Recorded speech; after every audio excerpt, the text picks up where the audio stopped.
Saudações ouvinte do podcast, como é que tu estás desde a última vez em que nos encontramos? O meu nome é Caroline Ramos. Hoje é dia 3 de março de 2024, são de momento 15h52 e seja bem-vindo a mais um episódio do Congresso Botânico. Queria ter começado este episódio de outra forma, mas é um bocado inevitável não vir aqui expulsar a minha raiva em relação ao facto de ter gravado na sexta-feira um episódio de 40 minutos e a aplicação do Spotify para os podcasters não me ter aceite o episódio por completo, porque cortou-me 10 minutos à toa e sem necessidade alguma. Já estava eu com os meus complexos em relação ao podcast e de repente a aplicação deu-me esta rasteira. Depois até pensei que fosse uma oportunidade para gravar uma adenda acerca de um comentário que eu tinha feito. Tentei instalar os programas de edição de áudio no computador ontem, mas não deu. Enfim, toda uma confusão que me deixou assim meio chateada a pensar, pronto, o episódio agora vai ficar para a próxima semana. Mas porquê adiar mais?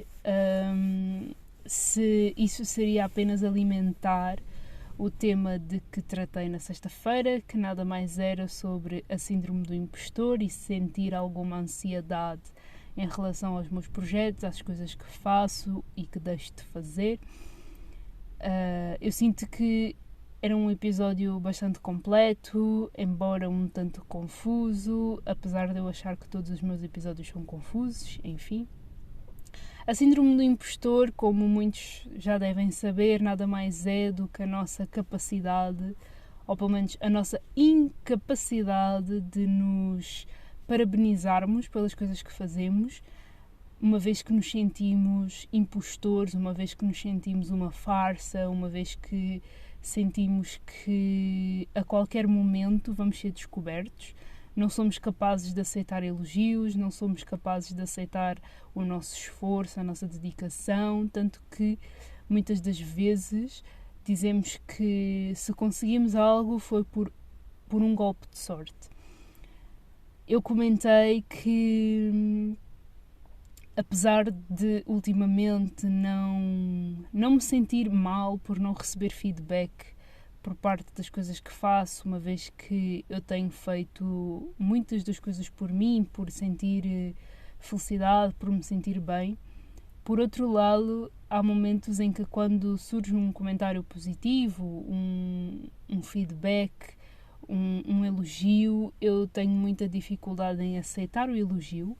Não muitas vezes pela inconveniência positiva, mas por lá está, não conseguir conectar a qualidade do trabalho com as minhas capacidades, porque estando dentro do processo eu sei o que é que implica as coisas que estou a sentir, eu sei o que é que eu estou a pensar. Muitas vezes nem estou a pensar em nada, outras tantas estou a pensar em tudo. Então quando alguém elogia do ponto de vista de fora, parece que não estão a falar da mesma pessoa, não estão a falar de mim, que estou com elas no momento presente, nem tão pouco de mim, a criadora, naquele momento caótico. Por isso é um bocado desafiante, sim, lidar com a síndrome do impostor e com a ansiedade. Nos últimos tempos eu não tenho escrito, eu não tenho pintado, eu não tenho gravado para o podcast, exatamente por sentir que não tenho coisas para dizer, que tudo o que disse foi por inspiração do Espírito Santo, que foi apenas uma maneira de... O que é que aconteceu agora? What the fuck? Que tudo o que disse até então foi, lá está, pura sorte, porque estava com os chakras alinhados, sei lá, não faço ideia.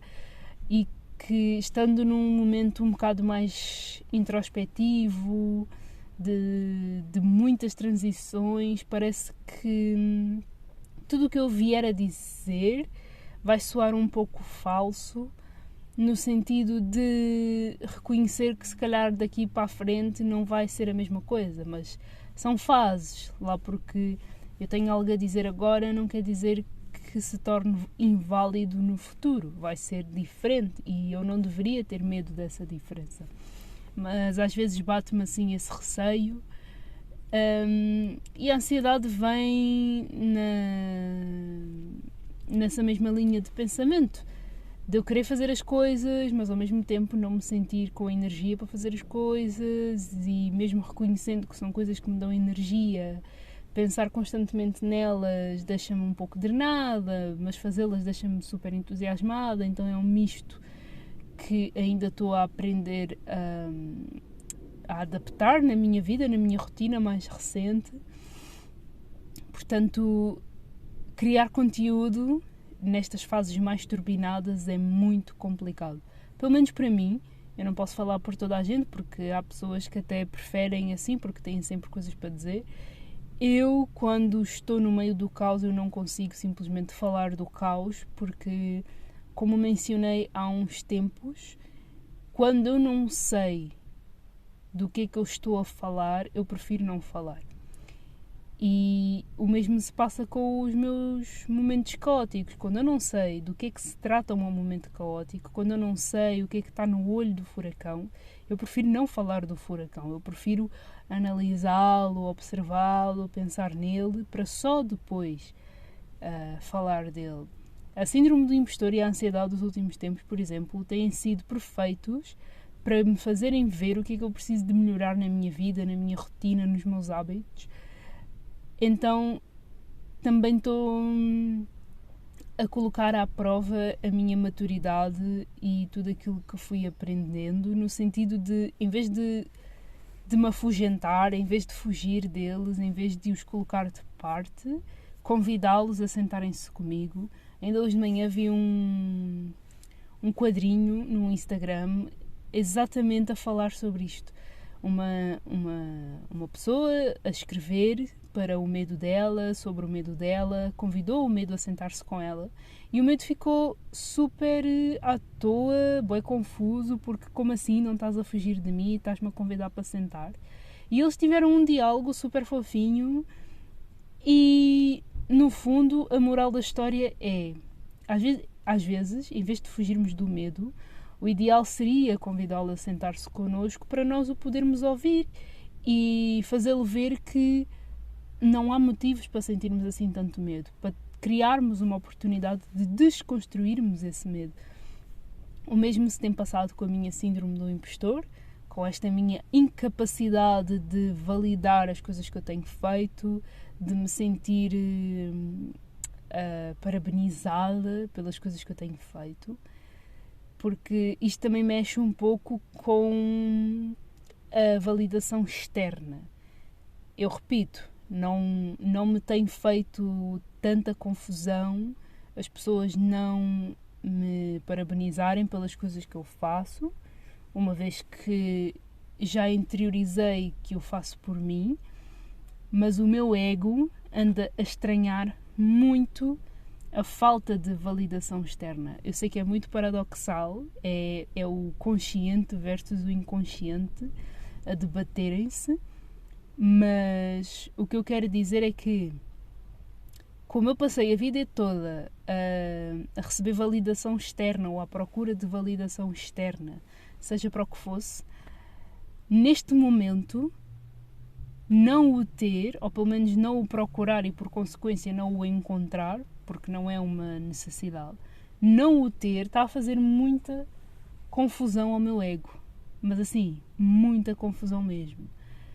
E talvez por isso é que eu tenha estranhado muita coisa, talvez por isso é que eu me sinto uma impostora, porque como os de fora não estão a fazer esse papel de validadores, se bem que esta palavra faça sentido, mas vou aplicá-la na mesma, o impostor que há em mim, a impostora que há em mim, tem vindo ao de cima questionar porque é que as pessoas de fora não estão a validar. Se as pessoas de fora não estão a validar, quem sou eu para validar o meu próprio trabalho? E torna-se num ciclo muito esquisito, muito intenso, mas do qual tenho que sair com a maior calma que conseguir e tenho que ultrapassar, tenho que criar tenho que criar estes momentos de meditação, de reflexão, de escrever. Eu tenho feito uma coisa muito engraçada, impressionante, chocante, que é olhar para os meus lados de sombra, e tem sido incrível a maneira ou a vontade com que eu escrevo sobre características minhas que por muito tempo eu escondi de mim mesma, principalmente, dos quais não estava consciente a 100%, mas acerca dos quais é muito importante eu ganhar esta consciência se eu quiser realmente crescer e fazer melhor do que tenho vindo a fazer. Por isso acho que posso resumir a minha síndrome do impostor, sobre tudo o que faço e sobre tudo o que digo, como sendo uma batalha do meu consciente, do meu inconsciente, do meu ego, do meu superego, de tudo o que me compõe em relação à validação externa, que não existe, pois não estou à procura dela, e à validação que eu tenho que fazer de mim mesma, mas acerca da qual também me sinto um bocado estranha, impostora, uma vez que é novo. Ainda hoje estava a caminho dos transportes e, sabendo eu que cresci com muitos complexos físicos, eu dei-me conta de que raras foram as vezes em que eu olhei para o meu reflexo no espelho e pensei: caraças, pá, eu estou com um ganda corpaço de mulher. Eu nunca me tinha avaliado assim, eu nunca me tinha avaliado como tendo um corpo de mulher, com as suas dimensões, com a sua voluptuosidade.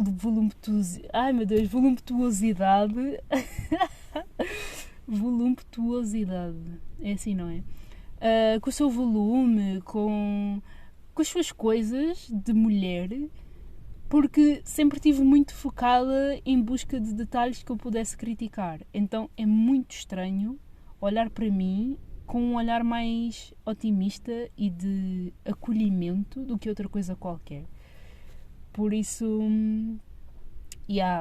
tem sido semanas de uma autodescoberta assim um bocado intensas, um bocado estranhas, um bocado esquisitas, mas eu acredito que com o tempo e com a abertura suficiente eu hei de lá chegar. Enfim, este episódio ficou bem mais curto do que o outro, mas acho que deu para resumir bastante bem as ideias essenciais que eu queria passar. Por isso vou-me despedir. Estou à espera que o meu pai volte para o carro. Talvez por isso é que eu também estou a despachar já. Enfim, espero que tenhas gostado, espero que te tenha ajudado de alguma forma. Qualquer dúvida, questão, sugestão, podes enviar um e-mail para o congressobotânica@gmail.com. Vou deixar aqui o link do meu blog que eu já abri, o link dos meus Instagrams, das minhas redes sociais, tanto o pessoal como o da artista, o link do meu livro, o link da minha newsletter, para a qual não tenho escrito, mas que sai sempre às segundas-feiras quando escrevo para ela. Também, se quiseres apoiar o meu trabalho, podes fazê-lo através do Buy Me a Coffee e, por um valor simbólico, comprar-me um chazinho que dar-me-á sempre bastante jeito para aquecer as mãozitas. Beijinhos e abraços, vemo-nos por aí.